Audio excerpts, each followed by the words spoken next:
हम ये देखते हैं कि हमारी क्लासेस में जो छोटे बच्चे हैं या स्लो लर्नर्स हैं, उनको संख्याओं को पढ़ने व लिखने में काफ़ी दिक्कतें आती हैं। वो संख्याएं पहचान नहीं पाते। इसी के लिए मैंने एक टीएलएम का निर्माण किया हुआ है।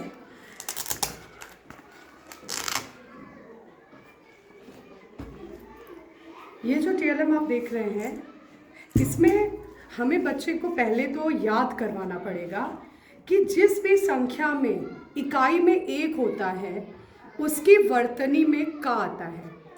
जैसे आप यहाँ देख सकते हैं, 1, 21, 3, 1, 31, 41, 51 ये लिखा है। और इन सभी की वर्तनी में अगर 11 को छोड़ दिया जाए, यहाँ एक्सेप्शन है, ये 1 में का है, 21 में का है, 31 में का है, इसी तरह 91 तक आपको का देखने को मिलेगा। फिर आगे देखते हैं, जिस भी संख्या में इकाई में 2 होगा, उसकी वर्तनी में बा होगा।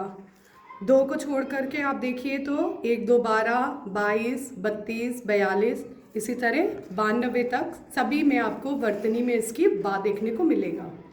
जहाँ इकाई में 3 है, वहाँ वर्तनी में ता होगा। 3, 13, 23, 33, 43, 53, 93, 93 तक आपको सभी की वर्तनी में ता देखने को मिलेगा। जिस भी संख्या में इकाई में 4 होगा, वहाँ की वर्तनी में आपको चा देखने को मिलेगा। 4, 14, 24, 34, 44, 54, 64, 94 तक। इसी प्रकार इकाई में 5, वर्तनी में पा। 5, 15, 25, 35, 45, 95।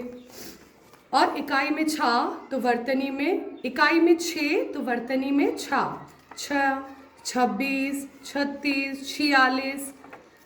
फिर इकाई में 7 तो वर्तनी में 7, 17, 27, 37। इकाई में 8 तो वर्तनी में 8, 18, 28, 48। इकाई में 9 तो वर्तनी में उन या न, 9, 19, 29, 49, 89, 99। और फिर ये आपका 10, 20, 30, 40, 50, 60, 70, 80, 90, 100। तो इस प्रकार से बच्चों को गिनती याद करने में या उनके नाम बताने में कहीं ना कहीं आसानी हो जाएगी।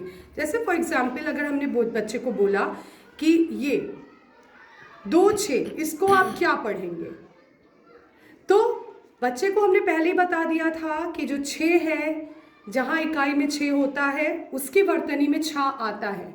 तो बच्चा 6 से शुरू करके इसको 26 बोलेगा, वो 25 या 27 कभी नहीं बोलेगा।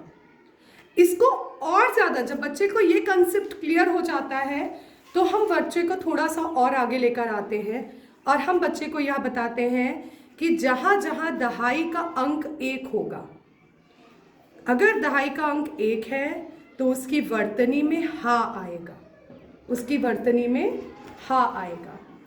जैसे अगर हम 12 को ही देखें तो 1, 2, यहाँ पे दहाई का अंक है 1, तो यहाँ पर आखिरी में क्या आ रहा है, हा।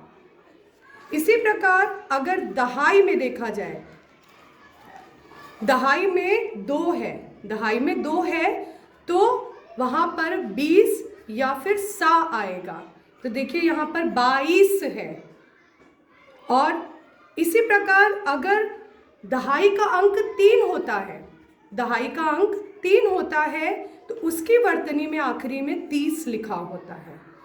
अगर दहाई के अंक में 4 होता है तो उसकी वर्तनी में 20 लिखा होता है। अगर दहाई का अंक 5 होता है तो उसकी वर्तनी में पन या वन आता है। जैसे 52, 2 है इकाई में इसलिए बा, और 5 दहाई में है इसलिए आखिरी में 1, तो बच्चा जल्दी से इसको 52 पढ़ सकता है। इसी तरह 6 है तो आखिरी में 60 आता है, तो 62। 8 है, 7 है तो आपका तर आता है, जैसे 72। 8 है तो सी आता है, जैसे 82। और 9 है तो 90 आता है, जैसे 92। जब हम बच्चे को ये कंसेप्ट क्लियर कर देते हैं, तब हम बच्चों के साथ में कराते हैं प्रैक्टिस। जैसे कि हमने बच्चे को एक संख्या ये बोली कि बेटा इसका नाम आपको बताना है, तो बच्चा जल्दी से इसको देखेगा कि ये इकाई का अंक 6 है, इसलिए इसकी वर्तनी जो शुरू होगी वो होगी 6 से, और क्योंकि इसका दहाई का अंक 5 है तो इसके आखिरी में पन या वन आ जाएगा। तो बच्चा जल्दी से इसका नाम क्या बता सकता है? 56। इसी प्रकार फिर से हमने उंगली रखी और कहा बच्चे को कि इसका नाम बताओ क्या होगा। तो बच्चा फिर से देखेगा कि इसका इकाई का अंक जो है वो है 3, इसलिए इसकी वर्तनी टा से शुरू होगी, और क्योंकि इसका दहाई का अंक है 4 तो इसके आखिरी में आएगा लीस, तो इसका नाम हो जाएगा 43। तो इस प्रकार से हम बच्चे को अभ्यास कराते हुए बच्चे को संख्या ज्ञान करा सकते हैं, और हम लोगों ने मिल करके इस TLM का निर्माण किया है ताकि हमारे विद्यालय के बच्चों को फ़ायदा हो, साथ ही साथ अन्य विद्यालय के भी छात्रों को फ़ायदा पहुँचे। धन्यवाद।